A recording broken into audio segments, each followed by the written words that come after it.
గుర్తుపెట్టుకోండి, మిమ్మల్ని కూడా అడుగుతారు. 6 రోజులు వ్రతం చేసినందుకు గోధుమ కృష్ణని అడిగింది. వీళ్ళందరూ మిమ్మల్ని అడుగుతారు, భార్యలు భర్తలను అడుగుతారు.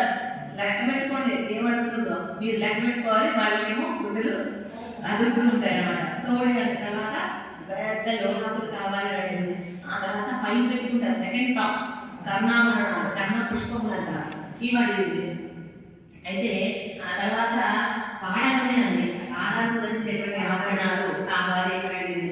అంతటితో కూడా ఇవ్వాలన్నయ్యా ఇలాంటివి పల్లీకరణ అనేక ఆభరణాలు కావాలని కోరుకుంది. చాలా రకాల ఆభరణాలు. ఇక చూడండి, భయం వేస్తుందని అందరికీ. ఇలా ఆభరణాలు ఎందుకు మరి బంగారం పక్కన ఈ సమయంలో ఆభరణాలు చేయించాలంటే ఎంత కష్టం. అయితే గోధమ్మ ఇటువంటి పై అర్థం నిర్మించేటువంటి ఆభరణాలు అడుగుతుంది ఏంటి? కాదు, ఏమడుగుతుందంటే ఆభరణాలు గోదాదేవి చూడగానే హస్తాభరణాలు అడుగుతుంది. అంటే గోధమ్మ ఇక్కడ 2 అర్థాలు తీసుకోవాలి. పై అర్థం చూసేసాం, అంతరార్థం చూస్తాం, తర్వాత విశేషార్థం చూస్తాం. అంతరార్థం ఏంటంటే గోధమ్మ శ్రీకృష్ణ సమాగమాన్ని కోరుకుంది. అంటే కృష్ణయ్యతో కూడి ఉండాలనుకుంది, కృష్ణయ్య వివాహం ఆడాలనుకుంది కదా. గోధమ్మ వివాహ సమయంలో చేతికి రక్షాసూత్రం అంటారు, అది కడితే మనం ఇంటి వెళ్ళిన వాళ్ళు ఏదైనా పోయినా లేకపోతే వాళ్ళకి పురుడు వచ్చినా జాటా శౌచం, ముఠా శౌచం ఇత్యాది ఏవి కూడా దోషాలు అంటకుండా ఉంటాయని ఆ రక్షాసూత్రం అంటారు. వివాహ సమయంలో జరిగేటువంటి ప్రక్రియని చెప్తుంది. అలాగే తోడు పడే భుజకీర్తులు అంటం ద్వారా భుజాలకి కాళ్ళకి మెట్టెలు ఇవన్నీ ధరింప చేస్తారు కదా. కాళ్ళకి మెట్టెలు, పట్టీలు, మంగళసూత్రాలు, ప్రధాన ఉంగరం, ఇవన్నీ కూడా ప్రధాన పేరు మీదుగా వివాహానికి ముందుగా మగ పెళ్లి వారు వధువుకి సమర్పించాల్సిన నగరాన్ని సమర్పింపజేస్తారు, అవునా? అవన్నీ కోరుకుంటుంది చూడండి.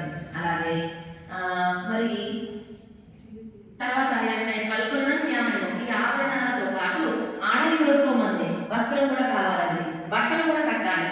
భర్త భార్యకి బట్టలు పాణిగ్రహణ సమయంలో కట్టాలి. ఇది కూడా పెళ్లి సమయంలో జరిగేటువంటి ఒక తంతు. సాధారణంగా వైష్ణవ స్వాముల యొక్క వివాహాలు ఇది చూస్తాం. అయితే భర్త అందరి ముందర భార్యకి బట్టలు కట్టడం అంటే పద్ధతి కారణంగా, అందుకని దాని బదులు ఒక తాడు కట్టారు నడువుకి, అవునా? తెలుసా? అది దేనికి? వస్త్రం కట్టిన దాంతో సమానం అనమాట, అందుకోసం ఒక తాడు కట్టారు. అలా శ్రీకృష్ణ పరమాత్మతో తన యొక్క వివాహం జరగాలి అంటూ అర్థరార్థంగా కోరుకుంటుంది.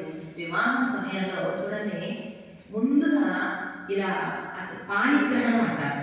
అసలు వివాహం అంటే ఏంటో తెలుసా? ఈ రోజుల్లో ఇక్కడ ముహూర్త సమయానికి ఏం చేస్తారు మీరు?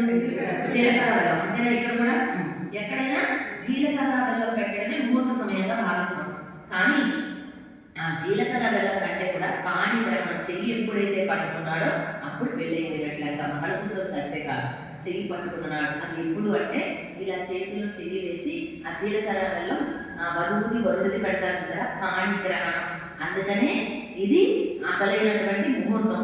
మొట్టమొదటిసారిగా వరుడు చూసేది, పట్టుకునేది చేతి, వధువు చేతిని.